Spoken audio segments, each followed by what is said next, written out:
A lot of sellers, they want to look at, the comps for their house, and that's how they're going to determine the value of their house. So they're looking at homes that sold a month or 2 months or 3 months ago to determine what they feel their house is worth. And I think that's certainly a good approach.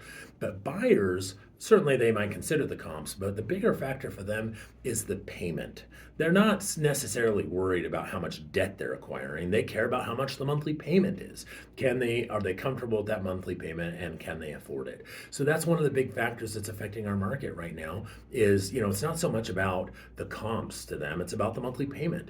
The comps might say that the house is worth 500,000, but that monthly payment isn't nearly as affordable today as it was 3, 4, 6 months ago because of the dramatic rise that we've seen in interest rates.